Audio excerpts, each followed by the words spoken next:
Hello, you wonderful people, and welcome to another episode of Centric. This being a show where I talk about TV shows that are crime dramas. For today's episode, I'm going to talk about Florida Man, Season 1, Episode 3. A lot of really interesting things went down in this episode, so let's break it down. Since it's a small part of the episode, and it was the beginning of the episode, I do love, once again, we have this whole, Florida Man thing. A Florida Man, I'm so curious, how do people from Florida handle that news? Is news presented the same way? Because once again, it's become not even a meme, but kind of this stereotype about Florida. I mean, every state in the U.S. has its own I'm sure memes are stereotypes about it, but the elusive Florida man is always one about, Florida. But I've only ever known one person from Florida. I had an ex-girlfriend from Florida. The Florida man thing wasn't as big back then because it was over 13, 15 years ago. So I don't think, it never crossed my mind to ask them because I don't think it was as big as of a thing as it is now. But obviously a Florida man being the thing in every episode because it plays a massive role, not even massive role, but it does end up having some domino effect events, and we've seen that happen. It screwed up Deli's plan. It's actually what got Clark Gregg's character in prison, and in this episode is also what got him out of prison. So we'll get to that in a second. But it's does Florida ever go oh, Florida man, is that even a thing? Wasn't Florida also where the bath salt things started years and years ago? I think that's also where that started. Maybe I'm misremembering. I'm going to go to a massive tangent. Either way, I love that a guy broke into, was trying to break into, he had gotten arrested for a robbery. I guess he had gotten out, and then he tried to break into, or maybe he was on bail or something like that, but he tried to break into a facility because he was trying to get into the evidence lockers so that he could get his phone back because his phones had the directions to the next robbery he was trying to commit. I was the layers. And so he ends up breaking into the prison. Clark Gregg's character takes advantage of the situation and gets out of prison. I'm that's not going to look too well on you considering not only, we saw the bruises on his face. People know he's a cop after last episode, so he was getting the crap beat out of him, so he couldn't stay in there. But now it's what kind of life are you going to have because you're going to be on the run? I don't think your wife and your children are going to be too happy about that. You only have one child, right? You only have a daughter. Or do you have two kids? I don't remember now. I'm recording this a day later and just so much other stuff happened and I my memory's a little blank on certain details, but I'm dude, how are you, because you're definitely not going to go back to being a cop after this. You literally got arrested. So I'm yeah, what is your plan? I mean, you ran, I don't know what you plan to do next. So there's that. I just want to kind of cover that because that was kind of dealt with in this episode. So other than that, the Iris situation was so interesting because, not the Iris, because I was thinking about Iris, but I'll cover the Deli stuff first. I thought was interesting when we find out so Deli and Sonny haven't known each other for a while. She literally just walked up to Sonny to talk to him right before, Mike ended up calling her. I was oh, interesting. Because it's right, Mike did tell, because once again, my thing has always been who knew what when. And I thought oh, did Deli meet up with his dad sooner? It's no, she only went looking for his dad because Mike talked about his dad last episode, which I forgot to talk about, where Mike was yeah, my dad's a criminal. Kind of left off the fact of him being a cop because I guess it's that's irrelevant when it's right, even as a cop, he was a criminal, so it's him being a criminal takes precedence over him being a cop, because it's yeah, he's a dirty cop, so it's why even bother mentioning the cop or just say he's a criminal? So she was hoping to go to him because it's right, you steal the stuff for us, but the moment Mike's oh, I know where it is, she's oh, I guess this is kind of irrelevant. So she makes sure not to tell Mike considering how anti his daddy is, but she's right, we could get your family involved, but he's right, I don't want to get my sister involved. She's already doing enough for me. Hell no, am I going to work with my dad? It's well, that's already too late. Because Sonny already put his number in her phone and everything. And she tried to tell him later on, yeah, Mike said no about the whole thing. And he seemed like he was about to message her back, but then he stopped. And I think for her, it's crap. So either she was trying to think okay, I can get you back on board with this, or just kind of oh crap, maybe I should have listened to Mike. Maybe he's going to try and do something on his own, which Sonny does. He follows Mike, but Mike figures it out and slashes his tire to stop him from following him. Because it's right, Deli's obituary goes out, so, and that ends up spreading because now the cops find out about it. Even the fact is that Moss is holding a memorial for it. So you're oh boy, which Iris takes advantage of this situation and sneaks in. This is when she finds out about how Deli got to Florida, but also that Mike was there. So it's like, okay, what's Mike's involvement in all this? I don't know. She brings it up to her captain. Her captain's like, right, what are you going to do? Go down there, arrest him? And she's like, yeah. She's like, if you could arrest your ex, would you? She's like, oh yeah, I've done it twice. It's like, you did? It's like, yeah, twice. Well, not the same guy twice, but twice, two different situations, people once or whatever. So I should, and since I am talking about Iris, I'd also bring it up. I had this nagging feeling like I recognize the actress who plays Iris, and I do. The actress's name is Lex Scott Davis. The thing that I looked at her filmography, the thing that clicked with me was the show Rebel. I was like, of course, that's what it was. That's the most recent thing I'd seen her. It was a short-lived show on ABC. She played, Kate Segal was the character of Rebel, and her oldest, I want to say, yeah, her oldest child was Cassidy, and that was Lex's character. But also I looked into it and saw in her filmography, she was in the movie Superfly, the reboot from like 2018. I've never seen it. I've seen bits and pieces, but that's because my mom's a big fan of it. She watched that. I've seen her watch that movie like quite a few times over the years. I don't know if she's a fan of the original Superflies or not, but I definitely know she likes the reboots. And that might also be where I recognize it because I've seen bits and pieces. So maybe some of the bits and pieces I've seen had her in it. So maybe, but it's definitely the Rebel I distinctly remember her from, but maybe Superfly as well. Either way. I just wanted to kind of put that out because that was kind of nagging me for a little while, like why I might have recognized that actress from.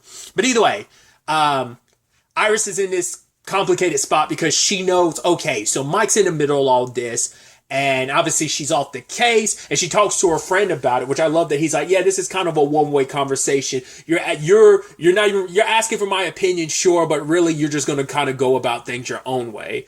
Because she's like, oh, I don't care about Mike. And we kind of dive into that a little bit more. Mike jeopardized her career because she's like, she's had to live with the stigma of, I'm a cop who didn't recognize that her significant other was crooked. And that's also not even, I'm sure it's worse as a cop, but that's that thing of like, hey, if a husband's a terrible person, the significant other, people are like, wait, how did you not know that your SO was bad? Like it ends up being that case. So I can see a lot of that probably getting attributed to her as well. It's like, oh, so how did you not know about your husband being crooked? And so some of that the stains on his career end up affecting you because you were married. So, and obviously they haven't been divorced long. It's only been like a year. So it's still a relatively fresh enough situation, you know? And she even talks about the reason why she was reluctant to kind of go down the detective route is because she didn't trust her instincts. She's like, if I couldn't tell the truth about Mike, like how can I trust any of my instincts as a cop, let alone as a detective? And so that's kind of messed with her own confidence in her own abilities and her skills, which is sad because I doubt even Mike knows about like what kind of like he probably knows like, yeah, I'm a screw up, I screwed up our relationship, but he probably doesn't know like how much of a toll that really took on Iris. They seem like they're on good enough terms despite everything, just because of the back and forth that they've had so far over the course of the show. So it is showcasing that despite all that, she does still like doesn't completely hate his guts. It does showcase that she still cares, even though she says she doesn't. She just needs to know his involvement in all of this because she probably will try and find a way out for him. So, some other interesting developments we found out is about Moss's sister, Dory, which I don't know if that's the same actress. I have to look into. I'm like, isn't that the actress who plays Grace in the TV show Evil? Maybe it is, maybe it's not. But I believe his sister's name is Dory.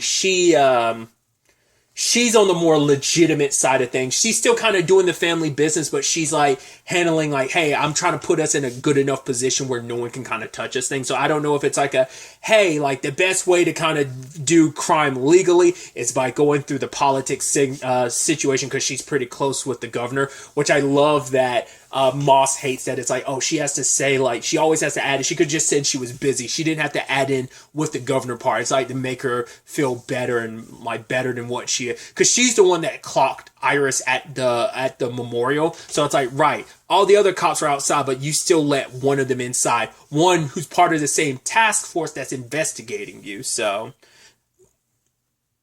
Moss got left with running the day-to-day operation stuff, but she's I don't know if that was always the thing. I don't know if that was their dad's plan or whether that's just Dory's plan. She's been enacting on her own, but trying to help out the family on the more government side of things. So she's got to keep herself as legitimate as possible, try and separate herself as much as possible from the family business. So they definitely seem like they have a complicated relationship, because she's like, yeah, I'm sorry for your loss about what happened with Deli. Like, yeah, I actually liked her. And it just kind of moves on and just kind of like, yeah, it just seemed kind of cold a little bit, just kind of how quickly, like, she just was like, yeah, said that, moved on, didn't really stick around. Obviously, she had her reasons, and sticking around, probably can't let anyone catch any photos of you type of situation, even though it's after the memorial and everything, so. He's also keeping it tight-lipped about the flash drive, because he brought it up because he was talking to Mike, and he brought up the flash drive. Obviously, he says, like, the computer thingy. I even love that his right-hand guy said his name in this episode, and I'm blanking on it. And he was like, oh, what's on it? And we got flash cuts of stuff. So I'm like, has he kept evidence of every crime he's ever committed, or was that stuff related to his dad, or what? Like, I was like, why would you have a flash drive of, like, some, not unless it has something to do with, like, the extortion of, like, how they make, I don't know, like, why would you have, like, what seems like could be an orgy of evidence against you, and now now Deli has it, and she doesn't tell Mike that she has it, so, because that's her insurance policy. She ends up talking to someone, and she's talking about, yeah, it's got Deli and his sister, like, I guess, like, all the incriminating stuff against the family in them. I'm assuming this all ties back into Deli's circumstances of why she is indebted to Moss. So she's like, I love you too. I'm like, this must be like a family thing, because we know that I'm blanking. Didn't she reference that her dad is gone? So I don't know if that was like a mom situation, or maybe her dad actually is still alive. God, I wish my memory wasn't as crappy, because I'm trying to remember if she talked about, I think she talked about her dad being gone last episode when her and Mike were exchanging stories about dads. So not unless it's like her mom, or she lied and her dad's actually alive and he's the reason why she's kind of in debt to Moss. Because there is this thing near the end of the episode where we got a little bit of flashback when her and Eric were talking, the security guard at the church, where it makes me wonder, like, she was in a situation where she was going to pull the trigger on someone. I wonder, was that one night she was with Moss, she had had enough of it and she was going to kill him?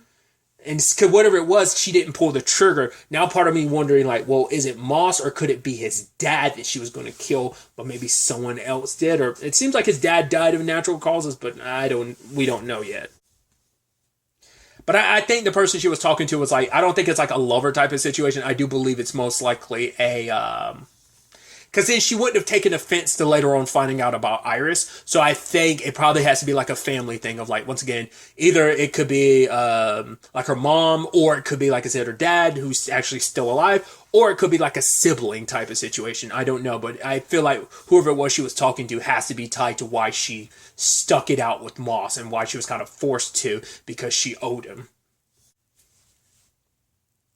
It should have crossed, because Mike thought he kind of got rid of his dad off of his trail, and even when his dad was kind of threatening, like, hey, I can make things kind of hard for you and that girl that's supposed to be dead, because obviously he had already met with her by that point in time, but Mike was kind of still unaware of that, so he was kind of going to use that kind of against Mike, but Mike was kind of like, nah, I'm not going to cut you into this, because he's going to try and take control of it, saying like, right, I'll cut you in for 10%.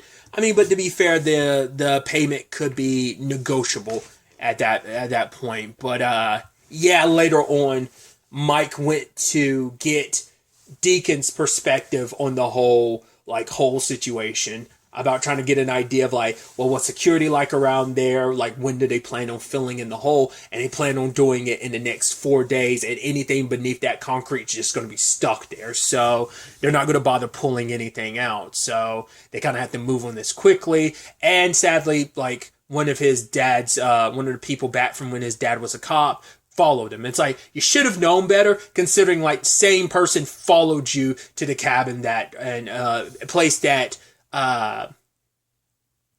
Deli, quote unquote, died. So it's like you should have been expecting that. But I guess he thought as long as he removed his dad from the equation, that's all he had to worry about, which I think was very, I think that's also, I mean, also plays into him being the gambler that he is short-sighted.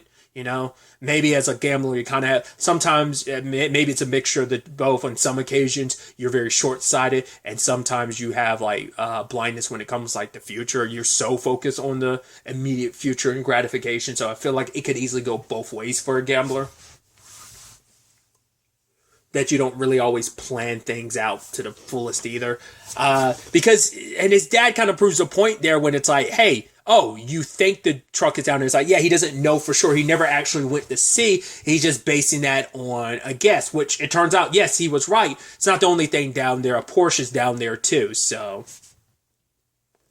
Which Buzz was super excited about. He's like always wanted one, which is actually, we found out Buzz's circumstances, but we never found out whether or not Buzz was his actual name, and it's just ironic now, or was it a name given to him because of that, like, irony? Because we find out, like, he was supposed to cut off the power to a house, no knock situation, which that's a whole conversation in itself, the whole no knock policy. Either way, but Buzz ended up getting electrocuted, and as Ray kind of put it, hey, it rebooted his brain.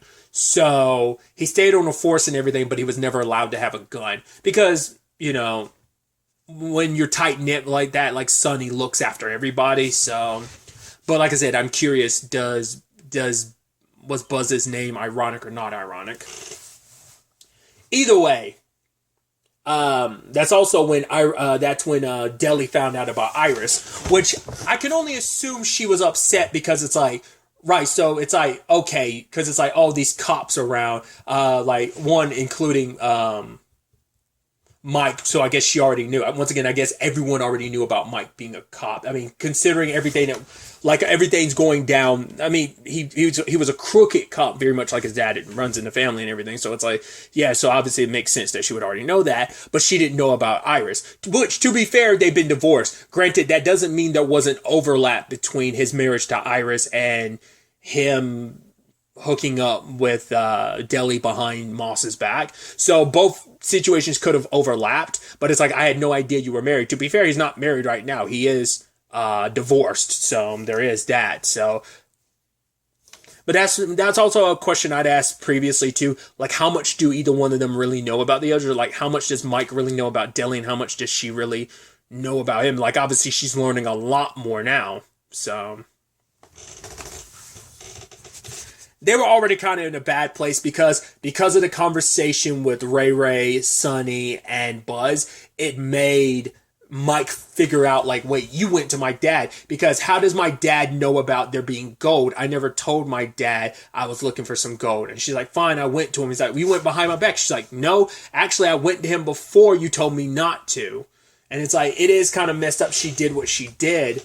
But it's like, yeah, my dad's going to try and steal it from us, because Mike's in that situation. He's very much kind of in a Nate Ford situation where Nate was kind of like, no, try to play the white knight type of situation, trying not to look at himself as a criminal. Like, no, I'm better than that. But it's like, I mean, arguably some people probably say you're worse because you're a crooked cop. That makes you even worse than a criminal in some regards. But it's like, yeah, he won't embrace. He's like, yeah, because we do criminal things, but that doesn't have to define us as criminals, you know?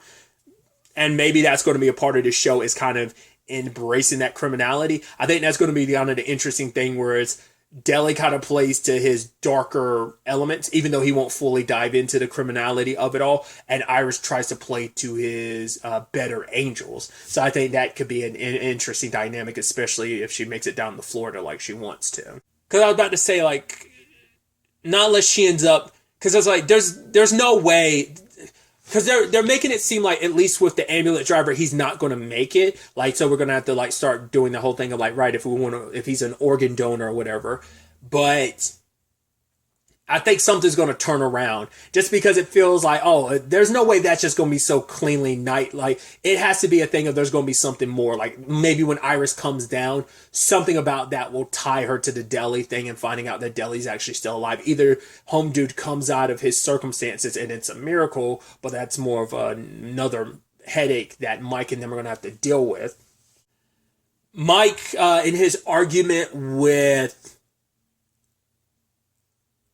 in his argument with Deli, he did drop like, oh yeah, that Gil's dead. And she didn't bat an eye. So I was like, oh, so maybe they definitely didn't have that conversation on screen, but it must have happened off screen or something. Cause I was like, oh, like she just, I thought she would be a little more nervous. Cause like, yeah, we still don't have no idea who killed, him. I mean, once again, maybe it is just clear cut of, no, it definitely was Moss, but I'm like, once again, why kill someone that owes you money? Like, don't you want to like hurt them, but keep them around? Like going through the trouble of like sawing the body and kind of throwing it in the sewers. I mean, that could be the thing, but it's just like, is that how Moss's family typically deals with stuff? So it feels like that might be something.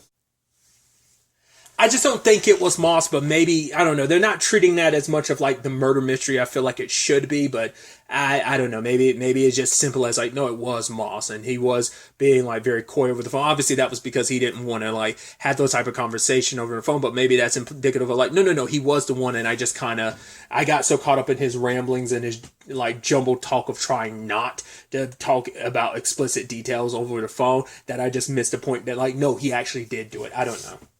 But, cause he reveals to, during the argument, he reveals to Deli like, oh yeah, I'm the one that told Gil about that in our meetings and stuff. But she's also like, yeah, but you also brought that up to so many other gamblers too. So there's so many other people that could be coming here to look for that. So you kind of screwed the pooch on that because this was her operation. But to be fair, it's like, yeah, you only got the operation because you heard about it from Gil, which Gil heard about it from me in the first place. And obviously this, I mean, looking for gold and all that was probably been a long-standing thing, probably like in the area, but obviously it's been an innate and it's been a part of Mike ever since he was a kid, since he found that coin inside the belly of a fish. So either way, to get to the gold, they're going to try and distract the cop for like 45 minutes to guard, which the security guard is like, hey, that's home dude. I'm blanking on this character's name from Ozark. He was also in Stranger Things season 4. He played a young Victor Creel.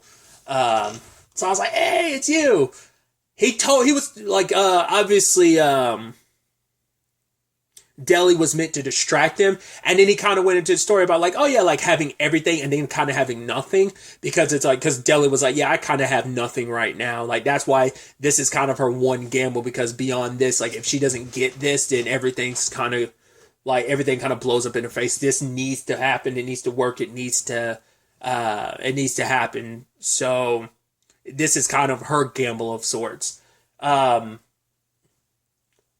When she was talking to Eric, he talked about the fact that, hey, I was married to a beautiful wife, I have a son, and then I taught this like girls like soccer team until, you know, back when I could be around kids. The moment he said that, I was like, wait, what? And then he kind of talked about like darker, like fleeting, like these intrusive thoughts you have and kind of acting upon them. Like, why would God give them to us? And he talked about being in jail. I'm like, wait. The moment he was like, oh, I can't be around kids, I was like, that's not. Because even like for a moment, Deli was smiling and then that smile kind of disappeared. I was like, did she interpret that? Because I'll be frank with you, I interpret that in some pedophile type of shit of like, is that what, like the moment he was like, oh, I can't be around kids. I mean, maybe it's just like being a felon in general. You can't, I don't know what to make of that. I immediately went down that route, but I'm like, I don't know if that's what he meant, because he was said it so casually and just kind of moved on from it. I mean, he never got specific, but the specific word choice, those choice of words of being like, oh, I can't be around kids anymore, made me go, what? So that was weird, but Deli did kind of connect with it, the whole like, right,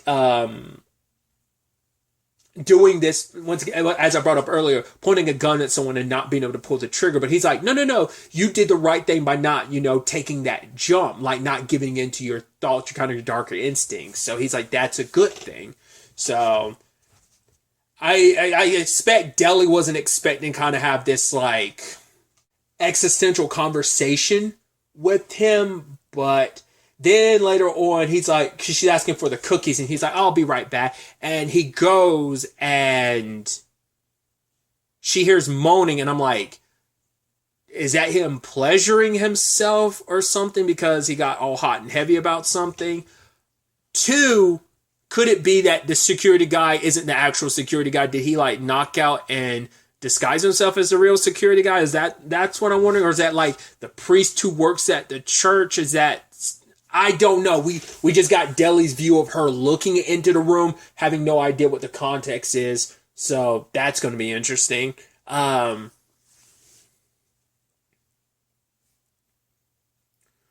So they're planning on going down below in their scuba gear and bringing the chain and having the crane guy come in. Who the crane guy is the same guy that Deacon got the special toilet from. And so Mike paid him off. Hey, I'll give you $1,000 if you do this for us. He didn't know about the gold until Buzz let it slip about the gold. We don't know what went down, but it had to be a struggle because the guy stepped on the chain, and the moment Mike started tugging on the chain more, it completely fell into the water down there with them. And lo and behold, the crane guy's body fell down. So it's like, cool, that guy's the one who kind of runs it. He's like the head honcho at this place, so he's essentially Deacon's boss. So him disappearing is going to bring up some questions. I mean, granted, you could always leave his body down there. They're planning on filling that in. You just better hope no one finds it within the next few days. So that's a whole thing.